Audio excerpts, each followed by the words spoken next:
Get out of here." "Leave? I warned you over the phone. If you dare to reprimand my daughter again, you'll have to leave. You ignored my warning, so kindly get out." "That's absurd." I'm shocked by Emily, my sister-in-law's unreasonable demand, at a loss for words. Seeing me silent, Emily continues her tirade. "You're just my brother's wife, an outsider. Stop pretending to be part of our family." Hearing these words from Emily shatters something inside me. I had endured Emily's verbal abuse and her daughter Olivia's selfishness, thinking they were family. But now all the things I did with their interests at heart have been entirely negated. I have no reason to respect Emily and Olivia anymore. "All right, I'll leave," I reply calmly and start packing. Emily and her daughter Olivia laugh heartily at my situation, but they won't be laughing for long. I think this as I gather my belongings. "My name is Chloe. I live with my husband Ethan and his parents. Ethan had requested from the time he proposed that we live with his parents once we were married. At first I hesitated, but when I met Ethan's parents, I realized they were decent folks who respected boundaries. Convinced that life with them would be manageable, I accepted Ethan's proposal. Once we moved in together, my mother-in-law took over all the housework while I worked outside. In turn, I took over the chores when I was at home. We divided the work in the house and everything went smoothly. However, the visits from Ethan's sister Emily were always distressing. Emily has a daughter, Olivia. They frequently visited us, and each time, Emily would take jabs at me relentlessly. "Chloe, can I get a cup of tea? I'm so tired from my part-time job and raising my child. You must be relaxed on your days off at home. I'm so jealous." "Well, I also work when I'm at home."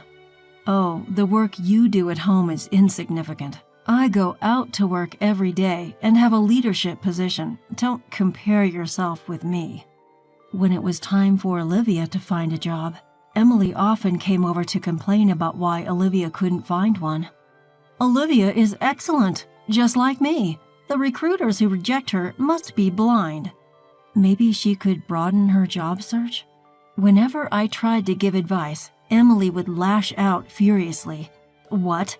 What could you, who barely works, know? Shut up." It seems Olivia finally landed a job after most of her classmates did.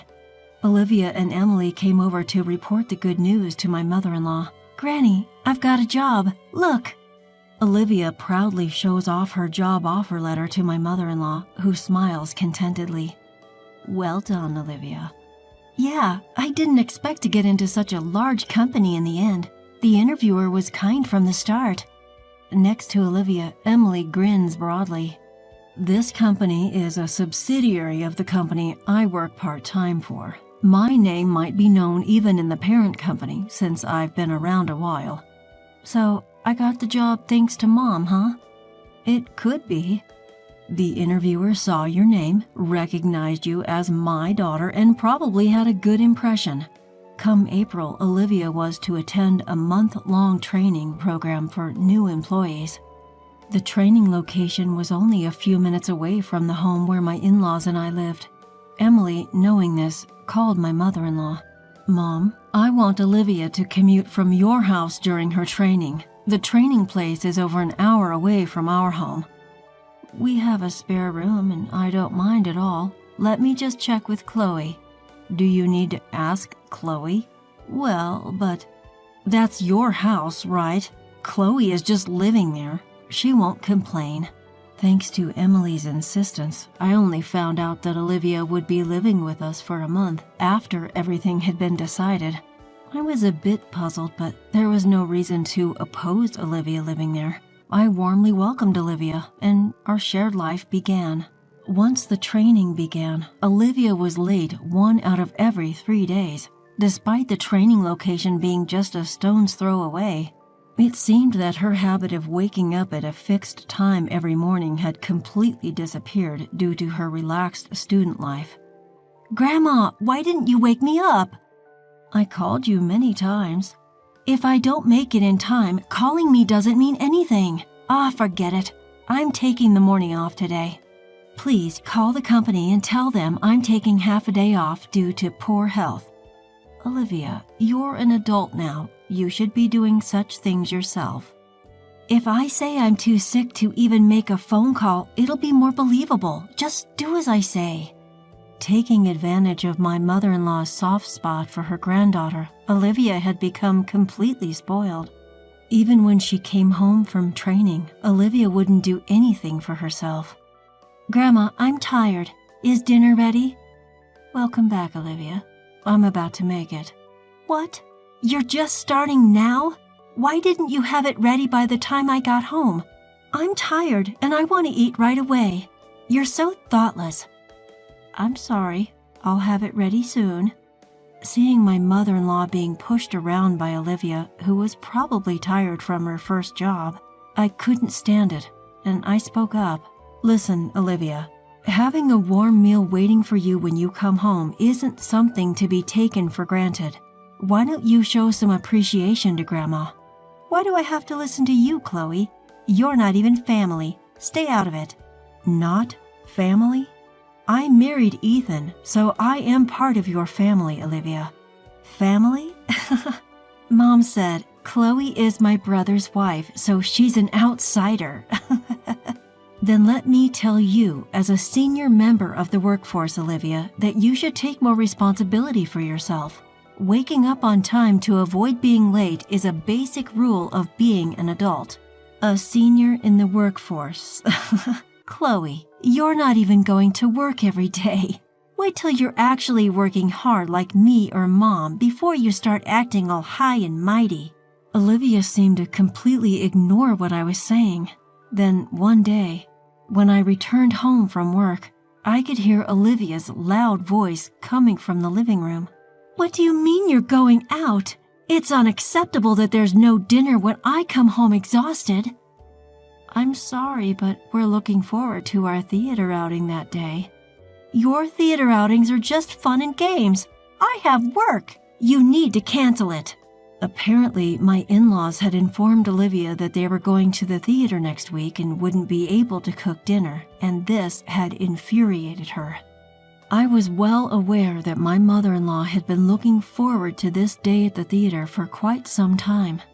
However, I was worried that if things kept going this way, they might feel compelled to cancel their plans to avoid upsetting Olivia. So I hurriedly proposed a solution.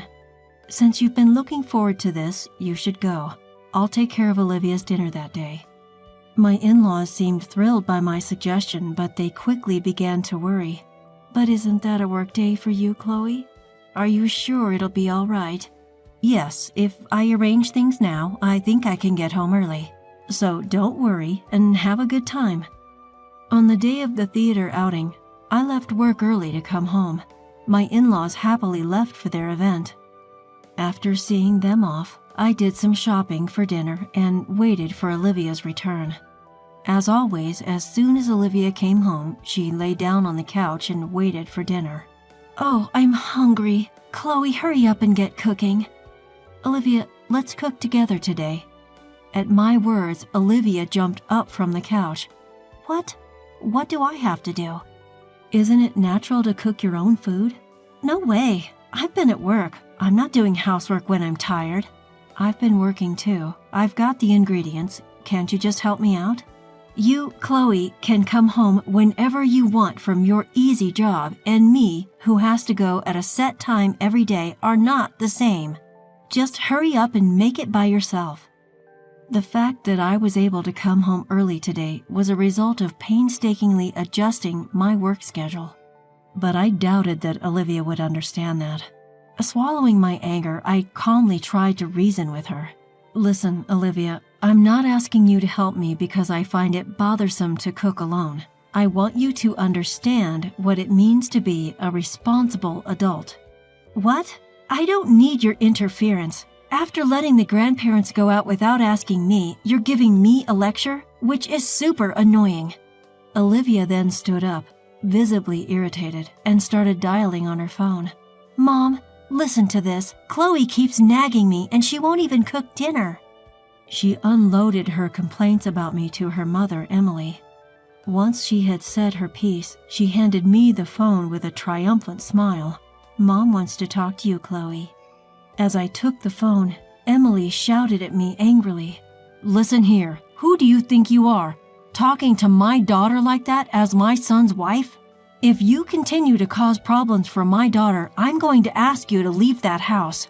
It's not about causing problems. All I wanted to do was impart some sense of responsibility to Olivia as a working adult. So you're trying to lecture on being a responsible adult, Chloe? You're not even a full-time employee. How can someone who is hardly needed by the company afford to be so cocky? How can you say I am not needed, Emily? When you've been around as long as I have, you can tell at a glance who's capable and who's not. I've made sure to see off many a dead weight. Then, without a second thought, Emily added, just go and prepare dinner for my daughter, and hung up the phone. Olivia, sitting next to me, smirked as she looked my way. You'd better not oppose my mom, Chloe. There's no one at work who can even admonish her. So get to making dinner already, okay? With that, she sprawled lazily on the couch again. This mother and daughter pair, there's no reasoning with them. Left with no choice, I began to prepare the meal. I'm so hungry because of your pointless chit-chat, Chloe. As she nibbled on the meal I prepared, Olivia mumbled complaints under her breath. Once she was done eating, she abandoned her dishes and headed back to the couch to watch TV without so much as a thank you. Hey, Olivia, at least clean up after yourself. I tried repeating myself, but all I got was a bored look from Olivia. Suddenly, the doorbell rang. It was Emily. Why are you here? To my surprise, Emily casually replied, It seemed like you didn't quite get the message over the phone, Chloe, so I thought I'd come over and tell you directly. Hearing her mother's voice, Olivia excitedly reported, Mom, listen, just after you warned her over the phone, Chloe started lecturing me again. Hearing Olivia's words, Emily glared at me. Looks like it was the right decision to come here after all. You're still complaining to my daughter even after everything I said. I had backed off on the phone, but I couldn't let this go. For Olivia's sake, I had to say something. It's not a complaint. I'm merely teaching her the basic manners of cleaning up after herself, something even a grade schooler should understand. Hearing this, Emily snapped at me. There's no need for someone like you to be telling us about manners. Have you considered your own situation before lecturing about manners? What about my situation? You and Ethan can barely afford a house even with both your salaries combined. You're just leeching off this household. Why don't you change your own attitude before teaching my daughter about being a responsible adult? I'm not here to leech off you. As proof, I make sure to pay my fair share of the rent and living expenses every month. I wonder. Well, it doesn't matter. Either way, you're going to leave this place. Leave? I told you on the phone, if you continue to berate my daughter, you'll need to move out. You ignored my warning, so now it's time for you to go. That's absurd. I was at a loss for words at the sheer injustice of it all. Seeing me unable to retaliate, Emily went on. You're still an outsider, even if you are my brother's wife. Stop acting like you're part of the family. Emily's words hit me hard, and something inside me crumbled. I had put up with Emily's insults and Olivia's selfishness because I thought of them as family. I had been rejected by them despite doing everything with their best interests at heart. There was no reason left for me to restrain myself with Emily and Olivia anymore. All right, I'll leave, I said quietly, beginning to pack my things. At the sight of me, Emily and Olivia started to crack up. Ignoring their laughter, I continued to pack when my in-laws returned home. Oh, is that you, Emily? Chloe, what's with the luggage? My mother-in-law's face shifts as she takes in the scene. Before I can answer, Emily chimes in. Chloe has been lecturing Olivia while she can't even do her own job. She's become such a nuisance, we've decided to send her packing. What? My mother-in-law's face drains of color. Apologize at once. And you too, Olivia. Why should I apologize to Chloe? If she wants to be part of our family, she should ask us. Maybe then we'll consider it. Emily's statement is backed up by a firm nod from Olivia. My mother-in-law sighs deeply. You two, it's over for you. What? What are you talking about? The one who's done is Chloe, right? She's the one being cut off from our family. Emily's brazenness leaves my mother-in-law shaking. Do you even realize who made it possible for Olivia to get her job? That's me, the part-time manager. Emily tries to puff herself up, but my mother-in-law interrupts her. No, it's not like that at all. It's because Chloe, who's an executive at the corporate office, recommended her to human resources. Well, that's a lie. Chloe barely does anything. She's home half the week. Facing the confrontational Emily, I reveal the truth. I often attend executive meetings online, so I work from home. Then, did Chloe really get Olivia her job? I really wanted Olivia to find a job on her own, but she begged me for help. Why didn't you say anything? I wanted Olivia to start at the same place as everyone else, to work without any advantages. It was better for her not to know that I was an executive at her company. So, did Mom and Dad know this from the beginning? I had asked your parents and Ethan to keep my position a secret. Emily, since you always assumed I was incompetent, you never showed interest in my work, so there was no need to tell you. So you're telling me I've been disrespecting an executive at my own company this whole time? Olivia, now aware of the truth, goes pale. That's right. Thanks to my concealed identity, I got to learn a lot about how new employees like to fake illness and such. Please don't tell anyone about this, I coldly say to the desperate Olivia. You know, I thought I'd let it slide because it's a family matter, but it seems I'm not considered family to you two, so I can't stay quiet if it's something that will harm the company. But I will be assigned after the training. Exactly, Olivia. You're lacking awareness as a working professional. Moreover, you're not willing to accept others' opinions. We can't let you interact with customers with this attitude. Emily, in her panic, clings to me. I'll take back what I've said. Olivia is Chloe's adorable niece. Don't report anything that would harm her situation. Emily, don't you think you should worry about your own role? What? Your part-time team's high turnover rate has been repeatedly brought up in the parent company's meetings. If it comes to light that you, as the manager, are forcing part-time employees to quit, it's going to be a big problem. Emily remembered her own words and her face tightened. Wait, that's a misunderstanding. I was just guiding the unproductive part-timers, and then they quit on their own. I'm not responsible for this. Well, that can be investigated. We have a meeting next week with your company's board members. We'll report this and have it thoroughly examined. No way. My hard-earned managerial position? Afterwards, I decided not to leave the house after being persuaded by my mother-in-law, but I did report Olivia and Emily to the company. Olivia ended up attending a training center in the mountains for retraining for 6 months, while her peers were assigned positions one after another.